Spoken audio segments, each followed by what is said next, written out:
students and welcome back to our YouTube channel Vidyam. मैं हूं Anshita Jindal and I am a graduate from Shriram college of commerce new Delhi. आज के इस lecture में हम करने वाले हैं हमारे माइक्रो के पहले चैप्टर का पार्ट नंबर 2। पहले पार्ट में हमने बेसिक किया था, आज वाले पार्ट में हम पीपीसी के बारे में करेंगे जो कि एक वेरी वेरी इंपॉर्टेंट टॉपिक है। इस पे क्वेश्चन भी ऑलमोस्ट हर स्कूल के टीचर्स डालते हैं, हर बार पेपर में ये क्वेश्चन बनता है, तो गलती से भी मिस नहीं करना है। बहुत इंपॉर्टेंट टॉपिक करवाऊंगी, प्लस मैं बहुत अच्छे से बहुत डिटेल में समझाऊंगी and not just for this chapter, बल्कि तुम्हारा एक बेस स्ट्रॉन्ग करवाऊंगी। बहुत ऐसी बेसिक चीजें बताऊंगी जो आगे के चैप्टर में भी तुम्हारे काम आएगी। ग्राफ कैसे बनाए जाते हैं, ग्राफ का क्या मतलब होता है, उनको कैसे इंटरप्रेट किया जाता है, सब कुछ एक एक करके मैं यहाँ पर समझाऊंगी। ठीक है, सो गलती से भी वीडियो को स्किप नहीं करना है, बीच में छोड़ के डिस्ट्रैक्ट नहीं होना है, फोन नहीं चलाना है। ठीक है, सो जल्दी से कमेंट सेक्शन में अपने नाम की अटेंडेंस लगा दो, प्रेजेंस लगा दो। बाकी डिस्क्रिप्शन में सारे लिंक्स है, जाके फॉलो कर लेना, सारी प्लेलिस्ट वगैरह है वो सेव कर लेना, चैनल को सब्सक्राइब कर देना, दोस्तों के साथ शेयर कर देना। और आ जाओ शुरू करते हैं हमारा माइक्रो का चैप्टर नंबर 1 एंड आज के लेक्चर में इसको कर देंगे हम खत्म।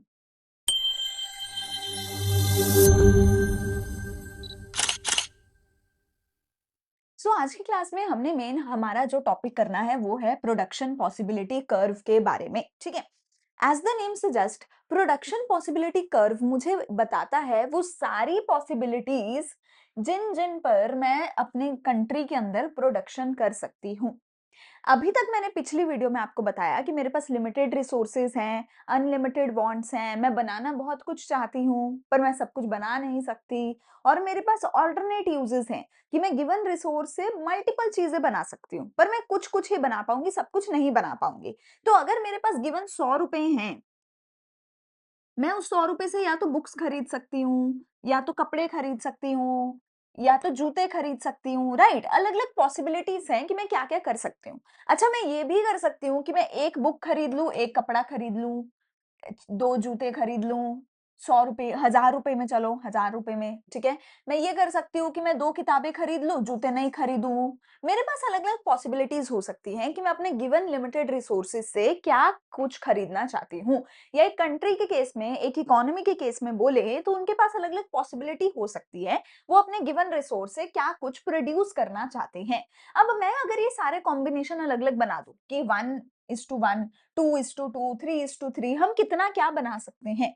अगर वो सारे अलग-अलग कॉम्बिनेशन बनाऊं और उन कॉम्बिनेशंस को इकट्ठा करके एक ग्राफ बनाऊं, तो मैं उसको प्रोडक्शन पॉसिबिलिटी कर्व बोल सकती हूँ।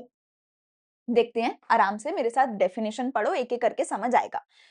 Production possibility means all the possible combinations of two goods that an economy can produce with the help of available resources and given state of technology which can be produced। अच्छा चलो, एक economy में, एक देश में जितने resources हैं, उन रिसोर्सेज की मदद से जो भी हम अलग अलग सामान प्रोड्यूस कर सकते हैं, अलग अलग जो भी पॉसिबिलिटीज हैं, उनको हम प्रोडक्शन पॉसिबिलिटी बोल रहे हैं। अगर उन सारी पॉसिबिलिटीज को इकट्ठा करके मैं एक टेबल बना दूं, तो वो शेड्यूल कहलाएगा। अगर उन सारी पॉसिबिलिटीज को इकट्ठा करके मैं एक ग्राफ बना दूं, तो वो एक कर्व कहलाएगा। ठीक है, काम वही है, चीज वही है। अगर उसको मैं डेफिनेशन फॉर्म में लिखूं तो वो क्या होगा, प्रोडक्शन पॉसिबिलिटी। उसी का टेबल बना दूं, उसी का मैं टेबल बना दूं ऐसे करके कि एक्स और वाई, हम एक्स प्रोड्यूस कर सकते हैं, वाई प्रोड्यूस कर सकते हैं, जो भी मेरे गिवन रिसोर्सेज हैं, मैं उससे 100 किलो ये प्रोड्यूस करूं और ये प्रोड्यूस करूं ही ना, या चलो ये 60 किलो प्रोड्यूस करूं, ये 40 किलो प्रोड्यूस करूं, या चलो इसको ना प्रोड्यूस करूं, सारे का सारा ये प्रोड्यूस करूं, या चलो 50 किलो ये प्रोड्यूस कर लेती हूँ, 50 किलो ये प्रोड्यूस कर लेते हैं। वही वाली बात है कि मुझे बुक्स और कपड़े खरीदने हैं, कितने बुक्स खरीदूं, कितने कपड़े खरीदूं अपने गिवन बजट में, अपने गिवन रिसोर्सेज, है ना। तो मैंने ऐसे टेबल की फॉर्म में लिख दिया, तो इसको मैं शेड्यूल बोलूंगी। कर्व बना दूंगी, ग्राफ बना दूंगी, तो उसको कर्व बोलूंगी, प्रोडक्शन पॉसिबिलिटी कर्व। ठीक है, जिसको मैं पीपीसी बोल सकती हूँ शॉर्ट में। ठीक है, देखिए, प्रोडक्शन पॉसिबिलिटी शेड्यूल क्या है, टेब्यूलर प्रेजेंटेशन है of different combination of two goods that can be produced. ठीक है, प्रोडक्शन पॉसिबिलिटी कर्व क्या है, ऐसा ग्राफ है of all the possible combination of two goods that an economy can produce when the resources are fully and efficiently employed। जब मेरे सारे resources fully employed होंगे, मतलब कि बेटा मैं कहती हूँ तुम्हारे पास 10,000 रुपए है, एक ऑप्शन तो है कि तुम इस 10,000 रुपए में है ना ये खरीद सकते हो, 100 ये और 0 ये, या फिर ये वाला कॉम्बिनेशन, या फिर ये वाला कॉम्बिनेशन, या फिर ये वाला कॉम्बिनेशन। एक ऑप्शन ये भी तो है कि तुम पूरे 10,000 खर्च ही ना करो, तुमने 6,000 5,000 खर्च किया, ठीक है ना? तो एक इकोनॉमी के पास ऑप्शन ये भी है कि वो सारे रिसोर्सेज यूज ही ना करे, ठीक है? लेकिन अगर वो सारे रिसोर्सेज यूज ना करे तो वो कितना लेट्स से करेगी? अगर आप 10,000 में 100 ये और 60 0 ये कर रहे हो, आप लेट्स से 2,000 रुपए में इसके दो 20 यूनिट खरीद रहे हो, इसका खरीद नहीं रहे, यहाँ सिर्फ 2,000 ही खर्च हुए। पर ये वाला पॉइंट मैं प्रोडक्शन पॉसिबिलिटी कर्व के ऊपर नहीं दिखाऊंगी, क्योंकि यहाँ पे मेरे फुल्ली यूटिलाइज नहीं हुए सारे के सारे पैसे। तो प्रोडक्शन पॉसिबिलिटी कर्व पे मैं वही सारे कॉम्बिनेशन दिखाऊंगी जहां पे मेरा पूरे का पूरा पैसा खर्च हो जाएगा, ठीक है? अभी मैं आपको दिखाती हूँ ये चीज आगे। पीपीसी कर्व को और क्या क्या बोल सकते हैं? प्रोडक्शन पॉसिबिलिटी फ्रंटियर या production possibility boundary. Similarly production possibility की जगह पे आप लिख दो ट्रांसफॉर्मेशन, तो transformation curve, transformation frontier, transformation boundary. ये इसके 3-4 अलग अलग नाम हो सकते हैं, फ्रंटियर और बाउंड्री, पीपीसी का और ट्रांसफॉर्मेशन का, ठीक है? अच्छा, यहाँ पे मैं कुछ असम्पशन्स ले रही हूँ पीपीसी कर्व बनाने से पहले। क्या-क्या असम्पशन्स ले रही हूँ कि जो मेरे रिसोर्सेज हैं वो फिक्स रहेंगे। जैसे मैं कह रही हूँ मेरे पास 10,000 रुपए हैं, बेटा वो फिक्स रहेंगे, क्योंकि जैसे ही पैसे बदलेंगे मेरी कॉम्बिनेशन भी बदल जाएंगे, है ना? तो मैं अपने पैसों को एक बार के लिए फिक्स रख देती हूँ ताकि मैं एक ग्राफ बना सकूं। अगर फिर मुझे दूसरा ग्राफ बनाना है, फिर मैं ये 10,000 को 15-20,000 कर दूंगी।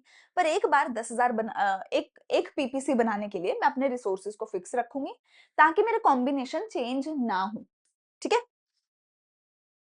And are transferable. ट्रांसफरेबल मतलब कि मैं अपने पैसे को ट्रांसफर कर सकती हूँ दोनों गुड्स के बीच में। मतलब कि मैं 10,000 रुपए से एक्स भी खरीद सकती हूँ, वाई भी खरीद सकती हूँ, ठीक है? पहले अगर मैं सिर्फ एक्स खरीद रही थी, फिर मैं एक्स को छोड़ के अपना पैसा वाई पे भी ट्रांसफर कर सकती हूँ, वाई भी खरीद सकती हूँ, ठीक है? तो मतलब मैं अपने रिसोर्सेज से दोनों चीजें प्रोड्यूस कर सकती हूँ, एक्स भी और वाई भी। लेट्स से एक इकोनॉमी है, उसमें लेबर है, लेबर काम कर रही है, और लेट्स से दो चीजें बनानी है, एक हमें कपड़ा बनाना है, एक हमें वीट बनानी है, क्लोथ और वीट। तो जो लेबर है वो क्लोथ भी बना सकती है, वीट भी बना सकती है, मेरे रिसोर्सेज ट्रांसफर किए जा सकते हैं क्लोथ फैक्ट्री से वीट फैक्ट्री के अंदर, या वीट से क्लोथ में, ठीक है? टेक्नोलॉजी कांस्टेंट रहेगी, टेक्नोलॉजी चेंज नहीं होगी, सिर्फ दो ही गुड्स प्रोड्यूस करी जा सकती हैं। ये हम इसलिए assumption ले रहे हैं ताकि हम सिंपल रखें। देश में तो लाखों चीजें प्रोड्यूस हो रही हैं, मैं लाखों चीजों का कर्व आपको नहीं बना के दिखा सकती, इसीलिए मैं सिर्फ दो ही चीजें लूंगी ताकि एक को एक्स एक्सिस पे दिखाऊं, एक को वाई एक्सिस पे, ऐसा करके हम ग्राफ बनाएं, ठीक है? Resources are not equally efficient in the production of two goods. बताती हूँ इसका मतलब समझाती हूँ। ये हमने समझ लिया, resources are fully and efficiently used. ये तो मैंने आपको बता दिया, जहां पे मेरा पीपीसी कर्व होगा वहां पे मेरे पूरे के पूरे 10 के 10,000 रुपए खर्च होने चाहिए। जितने भी रिसोर्सेज है सारे यूटिलाइज होने चाहिए, कोई खाली ना बैठा हो। अगर लेबर के 100 लोग हैं, 100 के 100 लेबर के लोग एम्प्लॉयड, कोई खाली ना बैठा हो, ठीक है? अच्छा, फिर है resources are not equally efficient. अब resources are not equally efficient का क्या मतलब है? मेरे पास एक एक्स है, एक वाई है, एक रोटी है, एक कपड़ा है। मैं कहती हूँ मेरी लेबर है, पहले वो इसमें काम कर रही थी, अब वो जाके इसमें भी काम कर सकती है अगर मैं ये ज्यादा प्रोड्यूस करना चाहती हूँ। पहले मैं इसके 100 यूनिट प्रोड्यूस कर रही थी, ये नहीं प्रोड्यूस कर रही। अब अगर मैं चाहती हूँ कि 60 यूनिट इसके प्रोड्यूस करूँ, 20 यूनिट इसके प्रोड्यूस करूँ, तो मैं क्या करूंगी? मुझे यहाँ से लेबर को छुड़वाना पड़ेगा, यहाँ से मेरे को -40 करना पड़ा। पर आप देखो उधर मैंने सिर्फ +20 ही करा। कहने का तात्पर्य है कि जो लेबर कपड़ा बना रही थी, वो सेम एफिशिएंसी के साथ वेट नहीं बना सकती, क्योंकि लेबर भी तो एक ही चीज में माहिर है ना, लेबर हर चीज में माहिर तो नहीं हो सकती है ना, लेबर किसी एक ही चीज में माहिर है। तो जो लेबर यहाँ पे कपड़ा जितना बना रही थी, यहाँ उतनी एफिशिएंटली नहीं बना पाएगी।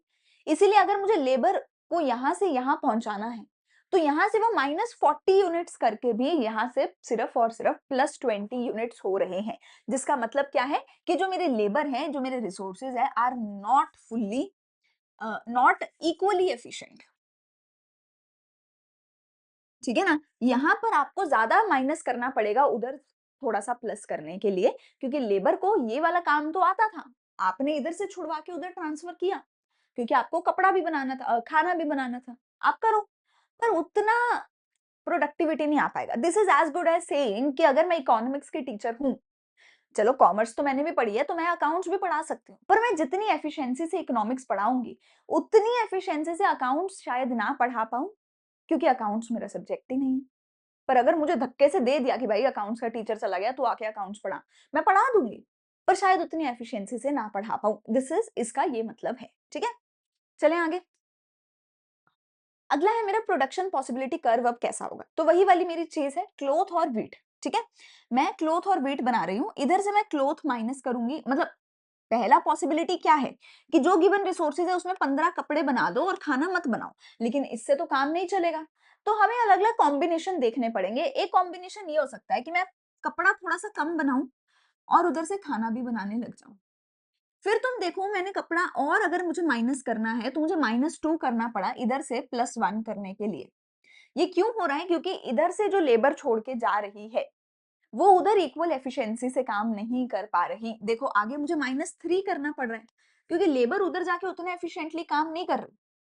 उधर +1 करने के लिए -3 करना पड़ा, फिर -4 करना पड़ा, फिर -5 करना पड़ा, ताकि लेबर उधर जाके खाना बना सके। ठीक है, तो इधर से लेबर उधर चली जाएगी, पर वो इक्वल एफिशिएंसी से काम नहीं कर पाएगी, ये मैं आपको कहना चाहती हूँ। इसीलिए कुछ इस तरीके का मेरा प्रोडक्शन पॉसिबिलिटी कर्व बना। ये जो प्रोडक्शन पॉसिबिलिटी कर्व है, इसमें आपको 2 चीजें दिख रही होंगी कि ये नीचे की तरफ जा रहा है। शुरू में मैं बच्चों को पूछती हूँ तो उनको समझ ही नहीं आता, जब मैं ऑफलाइन क्लास में पूछती हूँ, ये नीचे को जा रहा है ऊपर को? कई बच्चे कहते हैं मैम ऊपर को जा रहा है, कई कहते हैं मैम नीचे को जा रहा है। तो ये बेटा ग्राफ नीचे को जा रहा है। क्यों? आपको ग्राफ राइटवर्ड देखना होता है, ओ से इधर एक्स की तरफ देखना होता है। तो इधर को देखो, राइटवर्ड देखो, नीचे आ रहा है, तो ये डाउनवर्ड स्लोपिंग है। दूसरी चीज, ये जो ग्राफ है ये कनकेव है। ये जो ग्राफ है ये क्या है? कनकेव ग्राफ है। ठीक है, मतलब ये केव की तरह है, ये ऐसा नहीं है। अगर ऐसा होता तो कन्वेक्स होता, आप लोग 10th क्लास में पढ़ते हैं। ये कन्वेक्स है, लेकिन हमारा ग्राफ क्या है? कनकेव है। ठीक है, अब बेटा ये ग्राफ डाउनवर्ड क्यों है, नीचे को क्यों जा रहा है? ये ऐसे ऊपर को क्यों नहीं जा रहा? ये ग्राफ मेरा ऊपर को क्यों नहीं जा रहा? सो बेटा जी, जब भी मेरे एक्स एक्सिस और वाई एक्सिस के बीच में इनवर्स रिलेशन होता है, अगर किसी भी ग्राफ के एक्स और वाई एक्सिस में इनवर्स रिलेशन होगा, तो वो ग्राफ नीचे को डाउनवर्ड जा रहा होगा। इनवर्स रिलेशन का क्या मतलब है कि एक चीज को प्लस करने के लिए दूसरे को माइनस करना पड़ेगा, या दूसरे को प्लस करने के लिए पहले को माइनस करना पड़ेगा। हम यहाँ पे देख सकते हैं, क्योंकि मेरे पास लिमिटेड रिसोर्स है, इसीलिए मैं ये नहीं कर सकती कि मैं व्हीट भी और बनाऊं, कपड़ा भी और बनाऊं। मैं ये नहीं कर सकती। अगर मुझे व्हीट और बनानी है तो मुझे कपड़े को सेक्रीफाइस करना पड़ा, अगर मुझे कपड़ा ज्यादा बनाना है तो मुझे व्हीट को सेक्रीफाइस करना पड़ेगा। इन दोनों में से हमेशा क्या होगा? कोई एक चीज गेन हो रही होगी तो कोई दूसरी चीज पक्का सेक्रीफाइस हो रही होगी। कोई एक चीज गेन हो रही होगी तो दूसरी पक्का सेक्रीफाइस हो रही होगी। तो इनका हमेशा इनवर्स रिलेशन रहेगा। इसीलिए जो मेरा प्रोडक्शन पॉसिबिलिटी कर्व है वो ऐसे डाउनवर्ड को स्लोप कर रहा होगा, नीचे की तरफ जा रहा होगा। बनाया कैसे है? कुछ नहीं, बहुत सिंपल है। जो भी चीज मैं सेक्रीफाइस कर रही हूँ उसको मैं वाई एक्सिस पे ले लूंगी। ठीक है, कपड़ा मैं सेक्रीफाइस कर रही हूँ उसको वाई एक्सिस पे ले लूंगी। जो भी चीज मैं गेन कर रही हूँ उसको एक्स एक्सिस पे ले लूंगी। और बस आप देखो ये पॉइंट्स मैं बनाती चली गई। पहला पॉइंट है 15:0 पे, यहाँ पर देखिए पहला पॉइंट है 15:0 पे। ठीक है ना, कि मेरा सॉरी 0:15 बोलेंगे इसको हम, है ना, 0,15, कि एक्स एक्सिस वाला मेरा 0, दूसरा ये 15। दूसरा पॉइंट है 1,4 पे, तीसरा ये, एंड सो ऑन। बस ये एक्स और वाई एक्सिस का प्लॉट तो करना आता है ना, 10th क्लास में किया होगा आप लोगों ने, 10th क्लास तक मैथ्स में किया होगा कि ये पॉइंट है, इन पॉइंट्स को ग्राफ पे प्लॉट करना है, ये वाई एक्सिस पे लेना है, ये एक्स एक्सिस पे लेना है जो गेन कर रहे हैं, और बस वो ग्राफ पे प्लॉट करते जाना है। पहले 0:15, फिर 1:14, फिर 2:12, यहाँ पे 2:12, and so on and so fourth. बस वो ग्राफ को प्लॉट करना है। ये आपका पीपीसी कर्व आपके सामने निकल के आ गया। एक चीज का ध्यान यहाँ पर आपको रखना है, एक चीज का ध्यान रखना है यहाँ पे। क्या ध्यान रखना है? कि ग्राफ कैसा बनेगा? ग्राफ ऐसे अंदर की तरफ को बनेगा। एक ऐसा है सी की तरह, सी की तरह नहीं बनाना, उल्टे सी की तरह बनाना है। उल्टे सी की तरह बनाना है, और ग्राफ वाई एक्सिस को टच कर रहा हो, एक्स एक्सिस को टच कर रहा हो। एग्जैक्ट जैसा ग्राफ मैंने बनाया है वैसा ही पेपर में बनाना है, एग्जैक्ट कॉपी पेस्ट। अगर ग्राफ में उल्टी सीधी हरकत हुई तो नंबर कट जाएंगे। अच्छा, एक ये तरीका भी हो सकता है कि स्ट्रेट लाइन बना दो, ये नहीं बनाना। स्ट्रेट लाइन नहीं बनाना, सी नहीं बनाना, उल्टा सी एग्जैक्ट कनकेव ग्राफ आपको बनाना है, ठीक है जी। अच्छा जी, अब एक और चीज देखिए, अब एक और चीज देखिए, पहली बारी में मैं क्या कर रही थी, पहली बारी में मैं क्या कर रही थी, एक सैक्रिफाइस कर रही थी तो मुझे एक मिल रहा था। दूसरी बारी में मैंने दो सैक्रिफाइस किया तो एक मिला। तीसरी बारी में तीन तीन सैक्रिफाइस किए, चौथी बारी में चार, पांचवी बार में पांच मैंने सैक्रिफाइस करे। क्यों? क्योंकि अगेन एज आई सेड मेरी लेबर इक्वली एफिशिएंट नहीं है। आप एक टीचर ले गए, उसने जाके अकाउंट्स पढ़ाया पर उसको फालतू टाइम लगा। आप दूसरा टीचर ले गए, उसको और भी लगा, तीसरे को और एफिशिएंसी गिरती जा रही है। इसीलिए हमें ज्यादा सेक्रीफाइस करना पड़ा कम गेन करने के लिए। थोड़े से गेन के लिए ज्यादा सेक्रीफाइस करना हमें पड़ा। अगर मैं इसकी एक रेशो बना दूं, सेक्रीफाइस इज टू गेन की मैं एक रेशो बना दूं, तो उस रेशो को मैं क्या बोलूंगी, मार्जिनल रेट ऑफ ट्रांसफॉर्मेशन। उस रेशो को मैं क्या बोलूंगी, मार्जिनल रेट ऑफ ट्रांसफॉर्मेशन। कैसे निकाला? चेंज इन सेक्रीफाइसिंग गुड, जो भी मैं सेक्रीफाइसिंग चीज है मेरी, delta change in gaining product, जो भी चीज में गेनिंग है, मतलब सेक्रीफाइसिंग वाली कितना चेंज हो रही है, 14 माइनस 15 कितना चेंज हो रही है, 1। गेनिंग वाली भी 1। सिमिलरली यहाँ पे सेक्रीफाइसिंग वाली कितना चेंज हो रही है, 5 माइनस 9, 4 का चेंज आ रहा है तो 4:1। यहाँ पे 5 का चेंज आ रहा है तो 5:1। या तुम ऐसा भी बोल सकते हो, sacrifice amount of sacrifice divided by amount of gain, है ना। ये मेरा एमआरटी निकल के आ गया 1:1, 2:1, 3:4, 5:1। ठीक है जी। ओके जी। अब ये जो मार्जिनल रेट ऑफ ट्रांसफॉर्मेशन है, आप देख सकते हैं कि ये मार्जिनल रेट ऑफ ट्रांसफॉर्मेशन लगातार इंक्रीज हो रहा है, right. And do you know ये जो मार्जिनल रेट ऑफ ट्रांसफॉर्मेशन है ये क्या है, ये है मेरा स्लोप ऑफ पीपीसी कर्व। ये है क्या, slope of PPC curve. MRT को बोला जाता है मार्जिनल रेट ऑफ ट्रांसफॉर्मेशन। इसको ट्रांसफॉर्मेशन कर्व बोला ना पीपीसी को, इसीलिए ये क्या है, marginal rate of transformation. MRT क्या है बेटा, इसी को बोला जाता है स्लोप ऑफ पीपीसी कर्व, ठीक है। और क्योंकि एमआरटी लगातार इंक्रीज हो रहा है, इसीलिए ये जो मेरा ग्राफ है ये कनकेव शेप का बनता है। ये जो ग्राफ है कनकेव शेप का बनता है। अगर स्लोप इंक्रीज हो रहा है तो ग्राफ कनकेव शेप का बनेगा। अगर ये स्लोप डिक्रीज हो रहा होता तो ग्राफ कन्वेक्स शेप का बनता। अगर ये स्लोप कांस्टेंट होता तो ग्राफ स्ट्रेट लाइन बनती। ग्राफ एक स्ट्रेट लाइन बनती, ठीक है। अभी मेरा एमआरटी कैसा है, अभी मेरा एमआरटी कैसा है, 1 2 3 4 5 इंक्रीज हो रहा है तो मेरा ग्राफ कनकेव बना। अगर ये उल्टा होता, 5 4 3 2 1, अगले चैप्टर में आएगा देखना कि स्लोप डिक्रीज हो रहा है तो ग्राफ ऐसा बनेगा, कन्वेक्स ग्राफ बनेगा ऐसा, ठीक है, ऐसे। और अगर ये कांस्टेंट होता, 5 5 5 5 5, स्लोप कांस्टेंट होता तो ग्राफ कैसा बनता, ऐसा स्ट्रेट लाइन ग्राफ बनता, ठीक है। ये कुछ एक बेसिक चीजें हैं जो आपको अब आनी चाहिए, बड़े हो गए हो आप लोग, आपको बेसिक चीजें समझनी चाहिए, आप नोट डाउन भी करके रख सकते हैं ये चीज। शेप्स बेटा ग्राफ की बहुत जरूरी है, आपको आनी चाहिए, ठीक है। अगर स्लोप किसी चीज का इंक्रीज हो रहा है तो कनकेव शेप बनेगी, कनकेव ऐसे अंदर को। अगर स्लोप डिक्रीज हो रहा है तो ऐसे बाहर को कन्वेक्स, और अगर स्लोप कांस्टेंट है तो स्ट्रेट लाइन बनेगी। अब ये ग्राफ ऊपर को जा रहा है या नीचे को जा रहा है वो इस पे डिपेंड करेगा कि आपका इनवर्स रिलेशन है या डायरेक्ट रिलेशन है। डायरेक्ट रिलेशन मतलब कि दोनों बढ़ेंगे या दोनों माइनस होंगे, एक्स और वाई एक्सेस या तो दोनों प्लस हो रहे हैं या तो दोनों माइनस हो रहे हैं, इसको बोला जाता है डायरेक्ट रिलेशन। उस केस में ग्राफ ऊपर को जाता है। यहाँ पर है इनवर्स रिलेशन, जहां पे एक प्लस होगा तो दूसरा माइनस होगा, एक माइनस होगा दूसरा प्लस होगा। अगर इनवर्स रिलेशन है तो ग्राफ आपका डाउनवर्ड नीचे को जाएगा, जो यहाँ पे है। ये जो मैंने चीजें बताई हैं ये आपको आने वाले पूरे माइक्रो इकोनॉमिक्स में मदद करेगा, हर एक चैप्टर में मदद करेगा। हर एक चैप्टर में आपको देखना होगा ग्राफ डाउनवर्ड है, अपवर्ड है कैसा नहीं, तो ये आपको सारे पूरे के पूरे चैप्टर में मदद करेगा, ठीक है जी। अच्छा, एमआरटी हमने कर लिया।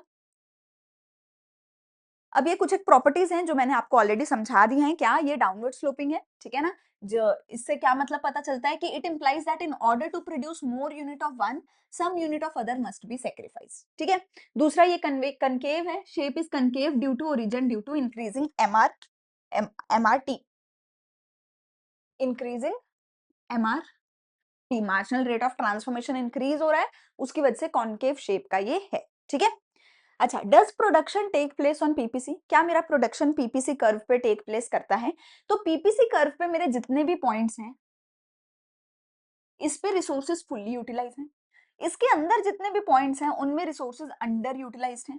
मतलब यहाँ पे मैंने पूरे रिसोर्सेज अपने यूटिलाइज नहीं करे। मतलब 10,000 रुपए थे, तो अगर मैंने 8,000 रुपए खर्च किया तो वो पॉइंट अंदर आएगा। पूरा 10,000 खर्च किया तो पॉइंट ऑन द पीपीसी आएगा। अगर 10,000 से ज्यादा वाला कोई पॉइंट हुआ तो वो आउटसाइड द पीपीसी कर्व आएगा। ठीक है? तो येस एंड नो बोथ। क्या प्रोडक्शन सिर्फ पीपीसी पे हो सकती है? हाँ भी, ना भी। हाँ, क्योंकि जो पीपीसी है उस पे फुल्ली यूटिलाइज हो रहे हैं। ठीक है? तो वहां तो प्रोडक्शन होगी। लेकिन ये अगर रिसोर्सेज अंडर यूटिलाइज्ड हैं, मतलब पूरा पैसा मैंने खर्च नहीं किया, तो प्रोडक्शन कहाँ होगी?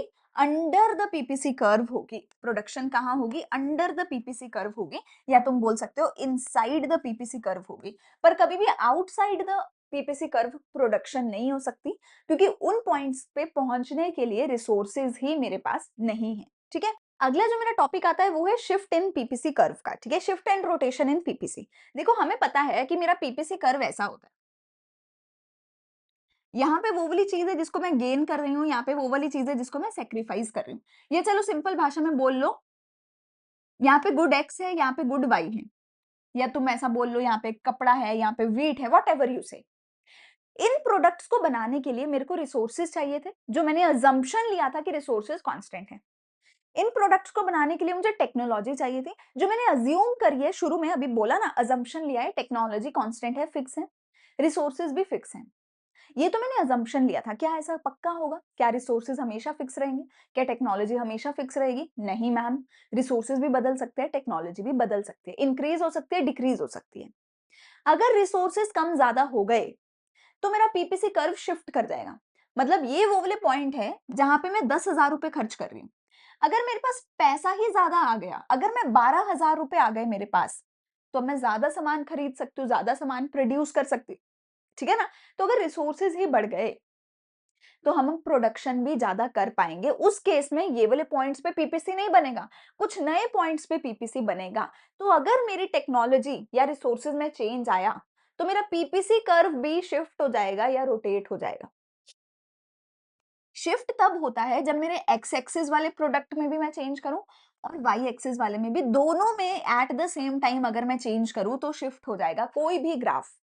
अगर मैं एक्स एक्सिस और वाई एक्सिस दोनों को एक साथ चेंज करूं तो कोई भी ग्राफ को क्या बोलेंगे कि वो ग्राफ शिफ्ट हो जाएगा। अब अगर टेक्नोलॉजी इंप्रूव हुई या टेक्नोलॉजी रिड्यूस हुई तो मैं अपनी गुड वाई और गुड एक्स दोनों की प्रोडक्शन को इंक्रीज या डिक्रीज करूंगी एट द सेम टाइम। अगर मेरी टेक्नोलॉजी ही इंप्रूव हो गई, अगर मेरी टेक्नोलॉजी ही इंप्रूव हो गई तो मेरा ग्राफ बाहर की तरफ, जिसको मैं राइटवर्ड बोलूंगी, राइटवर्ड शिफ्ट मेरा ग्राफ कर जाएगा। क्यों? क्योंकि अब मैं वाई भी ज्यादा बना रही हूँ, क्वांटिटी ऑफ वाई भी ज्यादा बना रही हूँ, और देखो क्वांटिटी ऑफ एक्स भी ज्यादा बना रही हूँ। तो मेरा ग्राफ राइटवर्ड शिफ्ट कर जाएगा। ठीक है? बेटर टेक्नोलॉजी, दोनों के रिसोर्सेज बढ़ गए। ठीक है? राइट को शिफ्ट हो जाएगा ग्राफ। लेकिन अगर प्रोडक्शन पॉपुलेशन ही गिर गई, मतलब लेबर ही कम हो गई, या फिर टेक्नोलॉजी कम हो गई किसी नेचुरल कैलामिटी की वजह से, तो मैं गुड एक्स भी कम प्रोड्यूस करूंगी और गुड वाई भी कम प्रोड्यूस करूंगी, तो मेरा ग्राफ ही अंदर की तरफ शिफ्ट हो जाएगा। तो आपको कैसे बनाना है? आपको सिंपली एक पीपीसी कर्व बनाना है और फिर एक और पीपीसी कर्व बनाना है। अगर राइटवर्ड शिफ्ट करना है तो एरो बाहर की तरफ मार दो, अगर लेफ्टवर्ड शिफ्ट करना है तो इसी एरो को अंदर की तरफ मार देना। बस दो पीपीसी कर्व बनाने हैं, एक नीचे एक ऊपर। अगर राइटवर्ड शिफ्ट है तो एरो बाहर, अगर लेफ्टवर्ड शिफ्ट है तो एरो अंदर। काम सिर्फ एरो का है, जिधर को एरो मारा उधर का शिफ्ट हो गया। अगर टेक्नोलॉजी और रिसोर्सेज बढ़ गए तो बाहर को राइटवर्ड, अगर टेक्नोलॉजी और रिसोर्सेज कम हो गए तो अंदर को लेफ्टवर्ड शिफ्ट। सिमिलरली दूसरा कॉन्सेप्ट आता है रोटेशन इन पीपीसी। रोटेशन तब होती है जब एक्स और वाई एक्सिस में से किसी एक में चेंज आए, या तो एक्स में चेंज आए या वाई में चेंज आए। वो कब होगा? जब सारे रिसोर्सेस चेंज नहीं हुए, सिर्फ एक्स को बनाने वाले रिसोर्सेस चेंज हो गए, या सिर्फ वाई को बनाने वाली रिसोर्स या टेक्नोलॉजी चेंज हो गई। ठीक है? तो पीपीसी रोटेट कब होती है? जब रिसोर्सेज और टेक्नोलॉजी किसी एक के चेंज हुए। ठीक है? तो अगर x के चेंज हुए तो मैं x को हिला दूंगी, y के चेंज हुए तो मैं y को हिला दूंगी। अब मान लेते हैं y के रिसोर्सेज चेंज हुए, तो मैं क्या करूंगी, x को वहीं का वहीं रखूंगी और y के रिसोर्सेज बढ़ गए तो उसको बाहर निकाल दूंगी, y के रिसोर्सेज कम हो गए तो उसको अंदर निकाल दूंगी। कैसे बनाना है देखो, x एक्सिस y एक्सिस, एक पीपीसी कर्व ओरिजिनल बनाऊंगी। अब कहते हैं y के रिसोर्सेज कम हो गए, तो मैं क्या करूंगी, x को वहीं रखूंगी, y को अंदर को कर दूंगी, y को रिड्यूस कर दिया। या कहते हैं y के रिसोर्सेज इंक्रीज हो गए, तो x को वहीं रखूंगी, y को ऐसे बाहर को निकाल दूंगी, एरो ऊपर को लगा दूंगी, सिंपल। अच्छा, दूसरा केस है कि y के सेम टू सेम है, x में चेंज आ गया, तो मैं क्या करूंगी, बिल्कुल सेम, बिल्कुल सेम, एक पीपीसी कर्व बनाऊंगी। अब मैं y को सेम रखूंगी, x को बाहर या अंदर कर दूंगी, या मतलब एक और बना दो नया, एक और ऐसे बना दो, मतलब y सेम है, x चेंज हो गया। अब एरो अगर बाहर को लगाना है तो बाहर लगा दो, अंदर लगाना है तो अंदर लगा दो।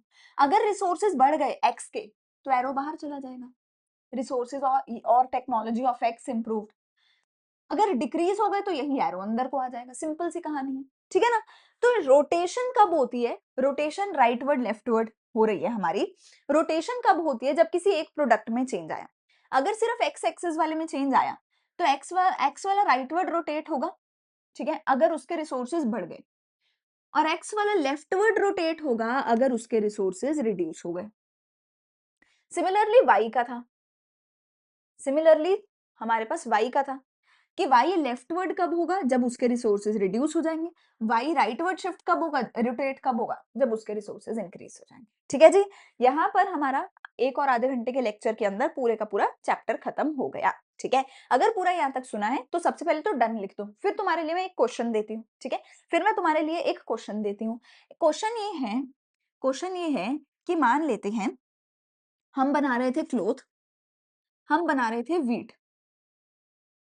मतलब हम क्लोथ और वीट बना रहे थे, ठीक है, इनिशियली।